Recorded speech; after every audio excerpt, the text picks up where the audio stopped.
You know, this is the Barber Shop, Yeah. and I kind of agree with you. What's the name of this song? I don't want no woman with that weave in her head. Now, the woman you were singing about, is this a true story? No, it's not, man. It's basically it's something I came up with that when I was bringing my kids to school, Apostle, and had this woman fixing her hair, and I just look at my sons. We clown a lot, and I just say, I don't want no woman with a weave in her head. All right, well, look, time is going by, and we need to go, because we need to get to hopefully another subject. So, viewers, we're going to introduce FC song, blues song.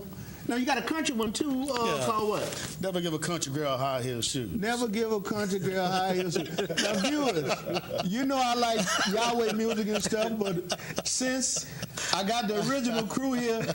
We're missing one, Joe Cool Davis. Now, Joe been out of the weather a little bit, Apostle, but hopefully we get him back, and then it'll be the original crew. Think about you, Brother Joe. Yeah, all right, Brother Joe, getting well. Excuse me, you know we got the other Joe here, the salt and pepper at home and that salt. But viewers, I want you guys to hear. I don't want no woman with no weave in her head. FC Smith, viewers. Well, I don't want a woman with a weave in her head. Well, hold up, before you do that, now I can't understand why a woman would cut her hair off and then put horse hair on her head. Dead people hair on her head. I'm serious. Satanic hair. But I guess that's understandable. But I think women are vanity at times. But I'm glad that they made makeup, though, boy. I tell you. Yeah, I remember when I was a little kid, and I used to see my neighbor. I was a little kid. I didn't really know about women other than just the opposite sex, you know. And I used to see this lady looked fabulous. What do we call fabulous? And one day I saw her without makeup. Scared the bejeebies out of me.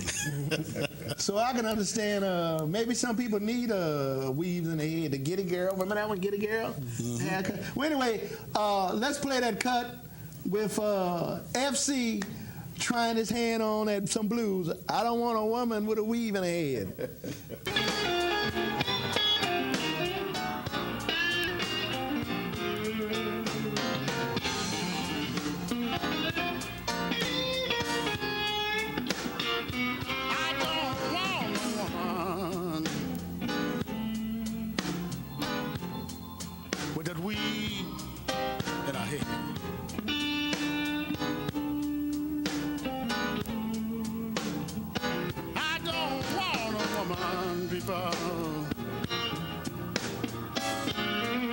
With that weave in our head.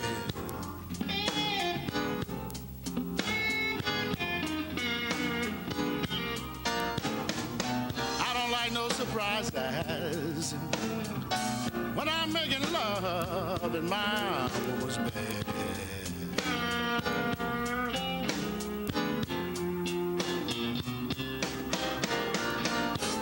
This woman, sweet, cute, and fine. I was caressing her head and a piece of weave fell in my glass of wine. I don't want a woman with that weave in her head. Oh no. No surprises when I'm making love in my woman's bed.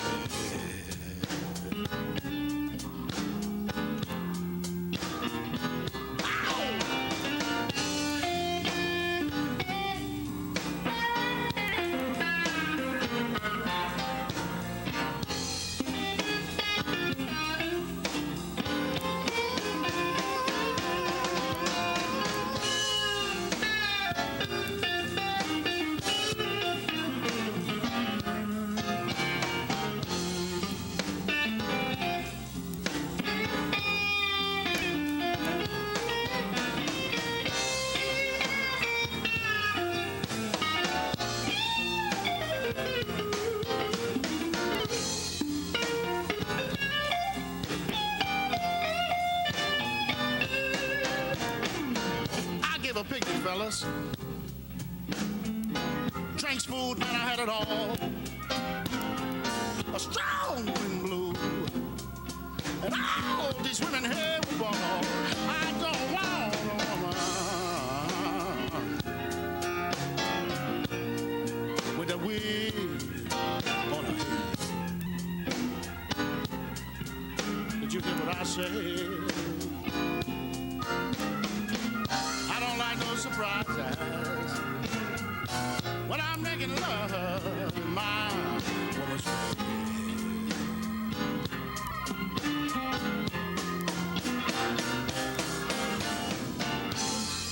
I don't mean no trouble, people. Just telling you how I feel. You women ought to show some mercy and put that hair back on that horse. I don't want no woman, but that wheel in her head.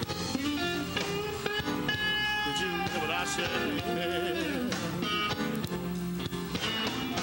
I don't like no surprises when I'm making love in my woman's bed.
Ladies and gentlemen, that was F.C. Smith making love with a woman with a weave in her head, or something like that. Could we get a close-up of, a close-up of F.C.? And I want to let you guys know, FC, you better explain that, because you might have a lot of women, white and black, short and skinny, mad at you. So explain that. You know, my son said that when I wrote it, and basically, I was just telling the gentleman, I was bringing my kids to school, and I saw this lady, you're trying to get your kids to school on time. This lady messed with her hair, and her weave fell off, and I said, it didn't take much for me to come up with a song. So I had them laughing, and they say, Dad, you're gonna offend a lot of women out here, but I did it all, just for the sense of just for laughter, hopefully I don't get attacked by some woman out the street, or that might be mad at me, but if I do, he's really he's F.C. Smith right here in disguise.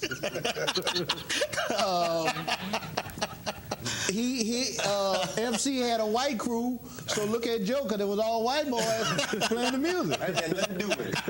Yeah, but earlier you was representing you had 300 blacks and only 5 white guys, so I figured you was representing the whites. Well, that was true, it was a fact. Yeah, but it was white boys playing the blues. Did you know, Joe? No, white boys can play the blues? Hell yeah, man, it's just an instrument, anybody can do that. Oh, really? Oh, yeah. Well, I tell you what, let's see, they say, can anybody shut up? Let me shut up and FC take it and y'all go where y'all gonna go. Let's see, can anybody do that? Yeah, basically, y'all notice the Barbershop. Again, we want to salute to our brother Joku Davis, one of the original members of the Barbershop. He'll be around hopefully next time. But I was out and I was listening to Brother Keith, and Keith touched on a very important point about his personal experience to the system. Then he made history. You have the show, I saw it just last night, Black Gangsters. And every time you look at one of those shows, the bottom line is it was all for North. And I think Keith, need to be applauded for helping the youth, because so many kids out there that don't know which way to turn, thinking right is wrong. And I'm more than sure Keith could really be beneficial to them. So I think the school board is better called Keith. And not only the school board, but anybody with any organization, I don't care if it's church, whatever, better call them to speak to the youth, because we all got to do more. And Keith, I believe, I just told him I respect you, my brother. And also, we want to talk about the shooting that took place a few weeks ago in regards to a gentleman being stopped by his house, his family on the way from church, and police officers pull up behind him. Not that one. The one about. Then we're going to get on the other one about the 12 shooting, too. Okay, It just got so many, All right, well, Joe usually watch a different channel from, seem like the news we watch. Yeah. So won't you kick him in, and I ain't going to entertain him. Or let him start off, and then Lee, because we've been talking a little too much. we and just go from Joe all the way across. You can skip me, but go ahead, Joe. What about the shooting? I don't know. FC saying something. You didn't see I believe you said earlier, you wasn't aware of this gentleman that was coming home from church. Oh, no, not that one. No, I wasn't aware of that. But the 12, the guy. The guy with the 12 bullets, I was, What you think about that, Joe? Well, I tell you what, I know they said they had about 9 police officers there. And I read, they said that in the article also, that the police officers, in their training, they're supposed to keep shooting until the threat's gone. Now, I don't, exactly know what that means. Either the guy's dead, or he's run away, or whatever. But if you got 9, people making a lot of their 12 bullets in the back of him, and nobody knows whether he was running or was he on the ground when they shot him when he got the 12 bullets. They don't tell you things. They don't tell you that. But if you got 9 or 8 officers, like they said, and even if all of them just shot twice, well, that's 18, 20 bullets right there. But those guys, they're not going to shoot just twice. They're trained to keep shooting until there's no more threat. So I wonder how many bullets there was totally shot at the Maybe youth. Richard Lee might know. What you have to say about it, Brother Lee? Well, I heard about the story, and how this young man supposedly had shot at the police, and he ended up being shot in the back 12 times. But it's just unfortunate. We speak of the war on crime, but I don't understand how crime is going to get rid of crime. You know what I'm saying? So, the guy got shot 12 times. She got shot 12 times in the back, and it just makes you wonder what bullet was it that actually brought him down. And another question comes to mind is, if he got shot in the back, 12 bullets hit him, where did the bullets that didn't hit him, where did they go? Because obviously it was a lot of shooting going on. So it's just crazy, and it's unfortunate for that to happen. But one thing I do understand is that crime is not going to get rid of crime. That's a good point. What about you? Anything to say about it, Brother Keith? Basically, 14 shots. Like Brother Lee was saying, what shot took this brother down? Was it the first shot or the 14th shot? So you got 9 officers. Come on, man. And two in the article I read in Time-Picayune, there was 2 reports. The report that Riley gave to the public was that these officers pulled up and the guy shot, whatever. The fraternity or the police saying, the police say they pulled up lights showing. So you got 2 reports from the same agency. So that's something wrong right there. You know what I mean? If your police chief can't say, okay, let's meet with the fraternity or the police and panel and get this story right before we go public. But Frank Mignard say he got shot 12 times in the back. Riley say it's not true. So don't you think you're supposed to say, hold up, let's go to Frank Mignard first and look at this before we go public? Right. Very interesting point. Very interesting You know point. what I mean? It's like whoever get to the media first. You know, they race it to the media first, try to, make it look like. But 14 shots, that's too many shots for a human. I'm sorry, go ahead. You know what? You know what the thing is about all this stuff, and even in politics and just about everything that you hear on TV, you don't know what to believe. Right. How can you possibly know what to believe when you're working all day and all you hear is from the news and the newspaper, and that's your only two sources of information? Right. And then you don't know, you don't really know what goes on behind the scene in anything. I mean, you don't really know who to vote for because you just hear what the TV tells you and you read what the paper tells you, but you're not personally. If you personally knew the guy, then you'd get a better feel for him. But since you never have a conversation with him, you hear it on TV, you don't know. People vote for people if they look pretty or they look good or they talk good. You know, in Indian nations, in the Cherokee Indian Nation, that oratory was the thing that got you to the top. If you could talk well, and as an Indian chief, you became a chief. If you could talk well, heck, it's the same. Obama's a great talker. A lot of people voted for Obama because the man sounds logical. Yeah, but I think I'm sorry. I don't think people really voted for him because he sounds logical. I think people voted for him because he is logical. Not less sound logical. He is logical, and the people looking at what we have gone. It's a lot of deceitfulness. There's a lot of deceit that's going on in today's society, and Barack just happened to come about as being a true and open person. So I think these things, and he had a good sense of the needs of the people. And I think, because everyone is feeling now that, in our today's society, the government has really gotten far away from the needs of the people. You see, so, and this is what we're looking for. We're looking for someone that have, people in mind and the needs of people in mind. And I think Barack Obama brought this brought these points and these topics and these needs forward.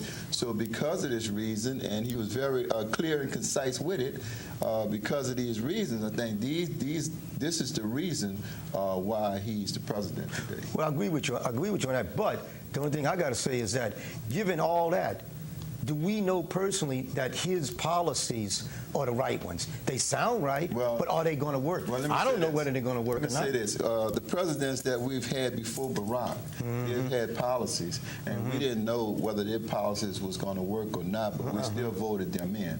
So, we have to wait and see. I know. And that's just where it's at. I mean, we've had plenty of presidents before Barack that said all type of things. And this last president had promised us the world. You understand? But look at the situation that the world is in.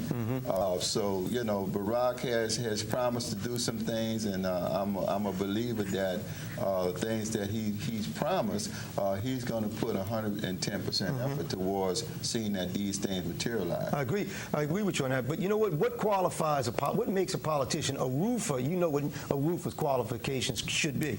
He should know how to lay down tile. He should know how to lay down sealed air. But what is a politician's credentials? What are they? Well, I'll tell you, everything you say about it, Keith? Politician who tell the best lie. Yeah, that's what I'm thinking. If I can convince you to believe in me. That's right. And knowing I ain't got good. In other words, for me, Barack, a lot of people saying Barack did something. But to me, Barack is just like any other politician. It's no different. Ain't no different. He's saying what the people want to hear. In other words, but once he get in office, it's a whole new different thing. That's right. Ray Nagin is a prime example.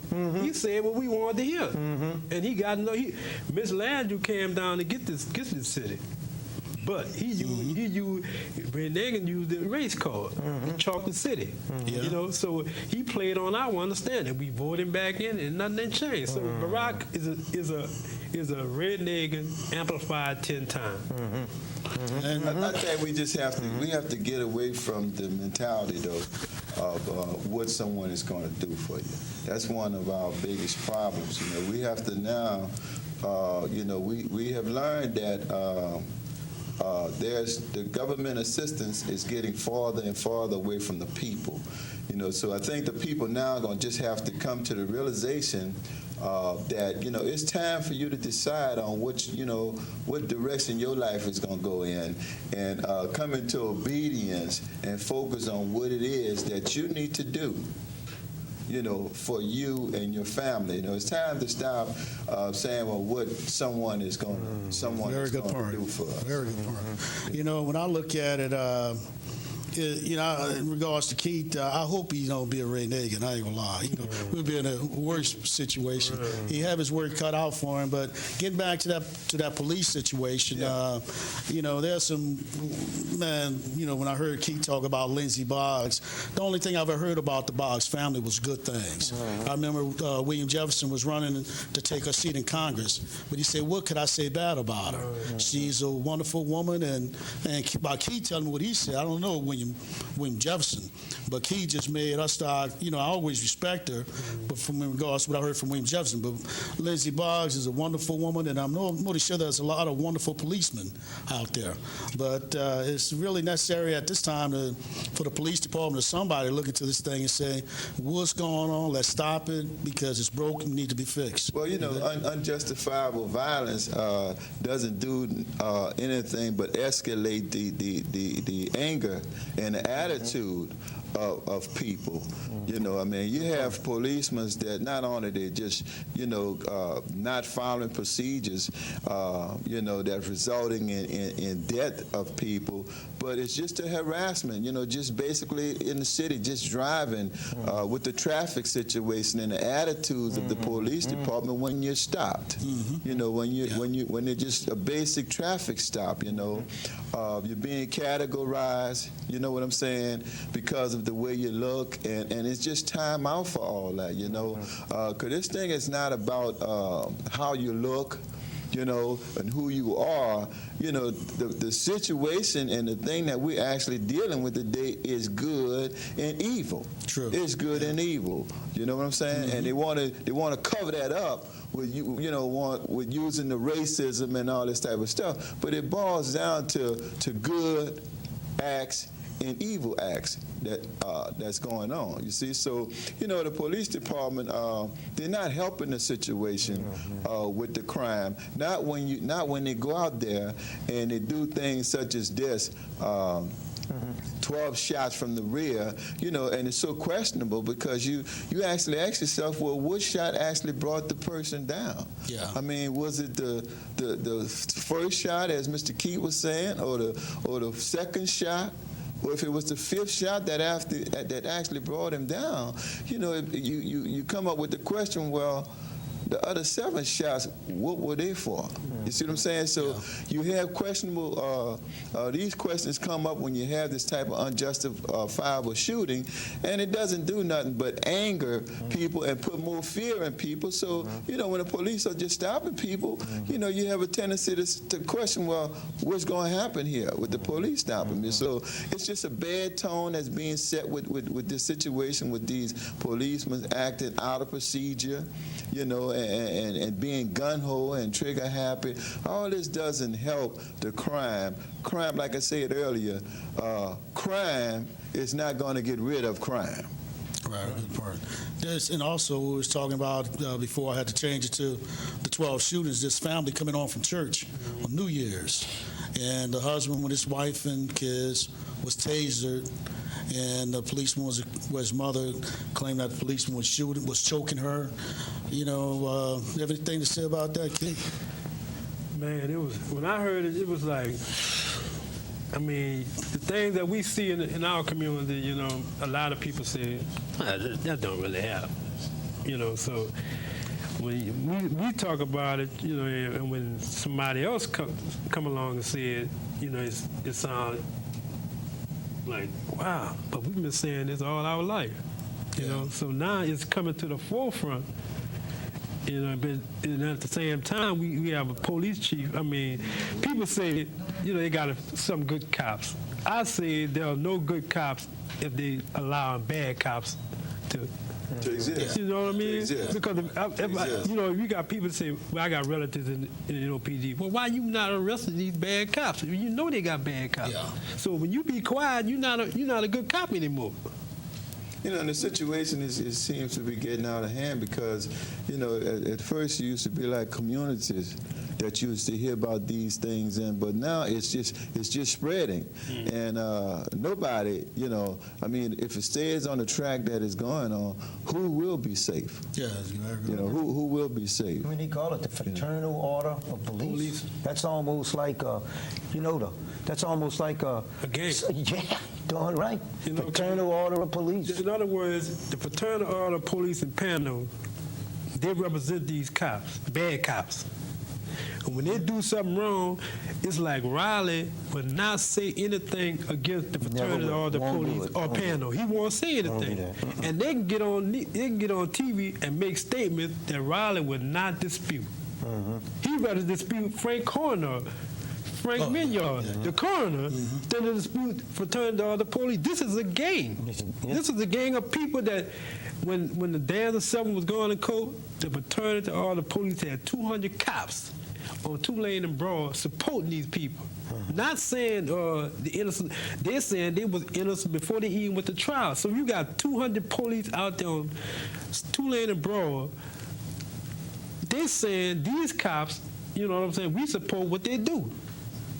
Well, you know, it's unfortunate all this stuff is going on. I mean, it's just like the young brother that was killed in the French Quarter. Right. You know, with the bouncer situation. You know, it's just bad news. It's bad situations. It's just bad for the city. You know, we have a city we're trying to rebuild.